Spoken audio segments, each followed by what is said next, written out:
Good morning, class. So, today we will start a new topic that is deficit in balance of payment. हमने earlier lectures में discuss कर रखा है कि balance of payment 3 types का होता है. That is the one that is favorable and unfavorable and equilibrium in BOP. So equilibrium situation कब होती है? जब हमारा import export के equal होता है या जितनी हमें रिसीव्ड हो रही है फॉरेन एक्सचेंज की वो इक्वल होती है पेमेंट के ऑफ द फॉरेन एक्सचेंज.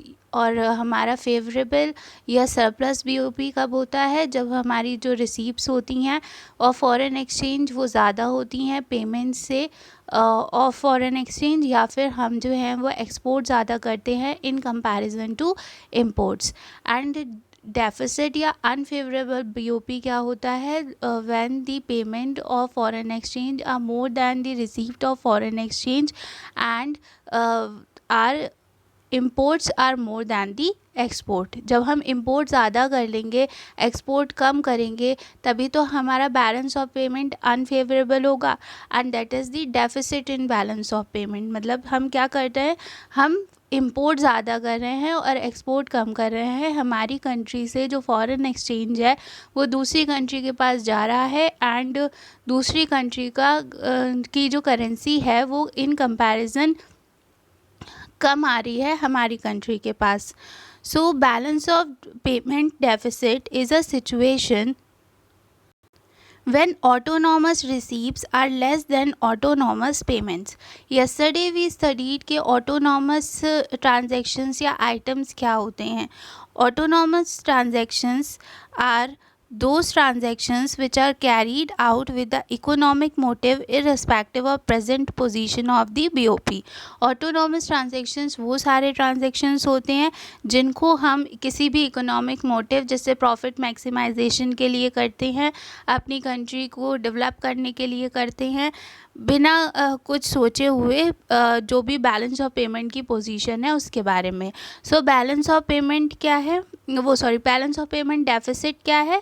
ये एक सिचुएशन है जब हमारी ऑटोनॉमस रिसीप्ट्स जो होती हैं, मतलब जितने भी हम इकोनॉमिक ट्रांजैक्शंस कर रहे हैं उनसे हमारी जो रिसीप्ट्स होती हैं वो लेस होती हैं जितना हम ऑटोनॉमस पेमेंट्स कर रहे हैं. यानी हम जितना भी अपने इकोनॉमिक डेवलपमेंट के लिए जितने भी ट्रांजैक्शंस कर रहे हैं तो उनसे जो हमारी रिसीप्ट्स होती हैं वो कम होती हैं इन कंपैरिजन टू जितना हम पेमेंट कर रहे हैं उनके लिए. इसको हम ऐसे भी समझ सकते हैं कि अगर हम इंपोर्ट ज़्यादा करेंगे तो हमें पेमेंट ज़्यादा करना पड़ेगा, हमारे जो ऑटोनॉमस पेमेंट्स हैं वो ज़्यादा होंगे. एंड अगर हम एक्सपोर्ट कम करेंगे तो हमारे जो ऑटोनॉमस रिसीप्ट्स हैं वो कम हो जाएंगी. तो यहाँ हम क्या कर रहे हैं, हम इंपोर्ट ज़्यादा कर रहे हैं गुड्स सर्विसेज एंड जो भी हमारे कैपिटल है उसका, एंड एक्सपोर्ट जो है वो हम कम कर रहे हैं.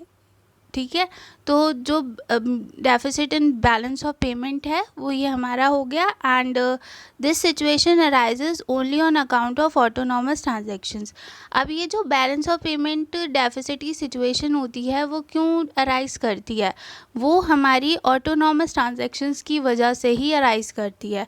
अगर हम अपनी इकोनॉमिक डेवलपमेंट के लिए या प्रॉफिट मैक्सिमाइजेशन के लिए बिना सोचे समझे कुछ भी ट्रांजैक्शंस करते रहते हैं कि बैलेंस ऑफ पेमेंट पे इसका क्या इफ़ेक्ट पड़ेगा, तो उससे फाइनली क्या होता है कि या तो हमारे बैलेंस ऑफ पेमेंट अकाउंट में एक डेफिसिट आ जाता है या सरप्लस आ जाता है, as I told you yesterday. So इसमें जो है ये जो सिचुएशन अराइज हो रही है ये ऑटोनॉमस ट्रांजैक्शंस की वजह से ही हो रही है. अगर हम सोच समझ के ट्रांजैक्शंस करते तो हमारा बैलेंस ऑफ पेमेंट इक्विलिब्रियम में रहता. So this situation arises only due to autonomous transactions. Now, what are the causes of deficit in BOP और unfavorable BOP? Deficit in BOP में या अनफेवरेबल बीओपी होने के क्या रीजंस हो सकते हैं? तो कुछ इकोनॉमिक फैक्टर्स होते हैं. First are some economic factors. वो कौन कौन से होते हैं? First is fast economic development. For fast development developing countries import machines, technology and other equipments. This leads to a high level of outflow of foreign exchange that can result in a deficit in the BOP account. अगर मान लो हमारी country India जैसी country है जो developing country है, तो ऐसी developing countries क्या करती हैं, ये अपनी कंट्री के डेवलपमेंट के लिए कि वो फास्टली डेवलप हो सके, वो मशीन्स का, न्यू टेक्नोलॉजी का और अदर इक्विपमेंट्स का इंपोर्ट कर लेती हैं दूसरी डेवलप्ड कंट्री से। तो इससे क्या होता है कि बहुत ज़्यादा जो हमारा फॉरेन एक्सचेंज होता है वो दूसरी कंट्रीज़ के पास चला जाता है एंड इससे बीओपी में डेफिसिट आ जाता है, यानी हम इंपोर्ट ज़्यादा कर लेते हैं इस रीज़न से, एंड जो हमारा बीओपी है वो अनफेवरेबल हो जाता है और there is a deficit in BOP. Second जो इकोनॉमिक फैक्टर है वो है inflation. Inflation, that is continuous rise in prices in a country, makes foreign goods relatively cheaper. Inflation का मतलब क्या होता है कि जब हमारे प्राइसेस जो हैं प्रोडक्ट्स के वो कॉन्टीन्यूसली राइज होने लगते हैं, ठीक है।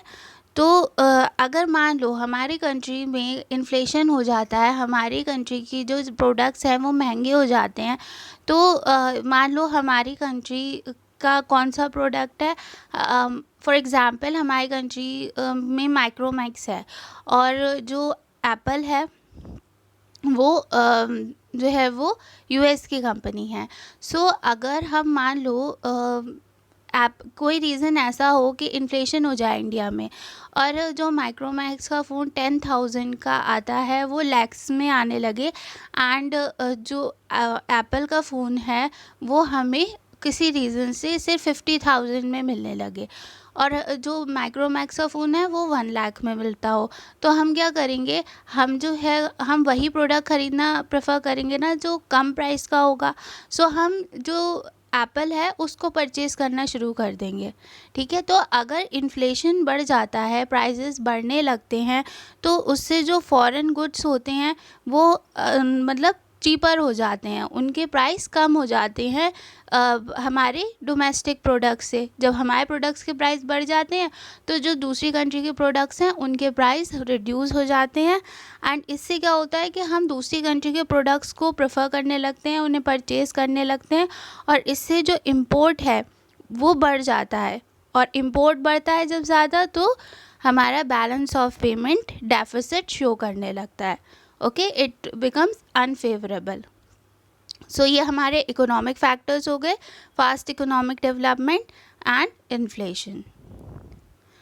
Now there are some political factors. Political factors में क्या फैक्टर्स हैं, पॉलिटिकल डिस्टर्बेंसेस या पॉलिटिकल इनस्टेबिलिटी भी हम इसको कह सकते हैं।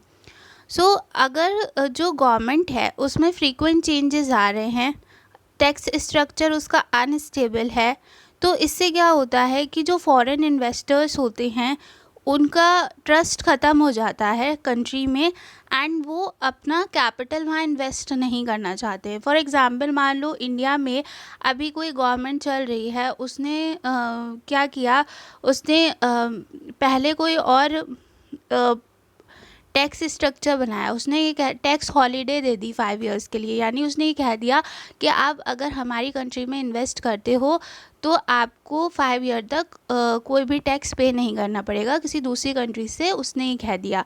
अब इन केस गवर्नमेंट चेंज हो जाती है एंड वो जो न्यू गवर्नमेंट आती है वो 10% से टैक्स लगाने लगती है अगर कोई भी फॉरेन कंट्री हमारी कंट्री में इन्वेस्टमेंट करती है तो उस पर। सो इससे क्या होगा, जब हमारा गवर्नमेंट जो है वो बार बार चेंज होती रहेगी एंड उनका टैक्स स्ट्रक्चर जो है वो अनस्टेबल रहेगा, तो जो फॉरेन इन्वेस्टर्स हैं वो क्या इन्वेस्ट करना चाहेंगे हमारी कंट्री में। मतलब अगर उनसे पहले हमने कह दिया कि आपके लिए फ्री है, टैक्स नहीं देना होगा, एंड फिर हमने कह दिया कि आपको इतना टैक्स जो है वो अब पे करना होगा, तो उनका ट्रस्ट ख़त्म हो जाएगा एंड वो इंटरेस्टेड नहीं रहेंगे कि हमारी कंट्री में वो इन्वेस्ट करें। और जब ऐसा टैक्स स्ट्रक्चर होगा कि मतलब बार बार टैक्सेस चेंज हो रहे हैं, तो वो जो डोमेस्टिक इन्वेस्टर्स हैं उनके लिए भी चेंज होंगे, ठीक है।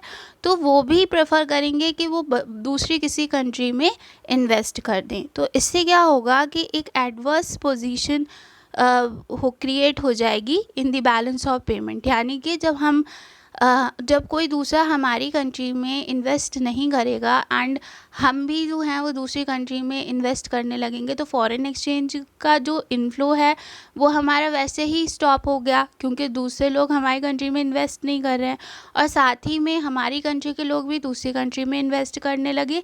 तो उससे क्या होगा कि जो आउटफ्लो है फॉरेन एक्सचेंज का वो बढ़ जाएगा, और जो इनफ्लो है या रिसीप्ट है फॉरेन एक्सचेंज की वो रिड्यूस हो जाएगी, और इससे हमारे बीओपी में एक अनफेवरेबल सिचुएशन या फिर डेफिसिट क्रिएट हो जाएगा।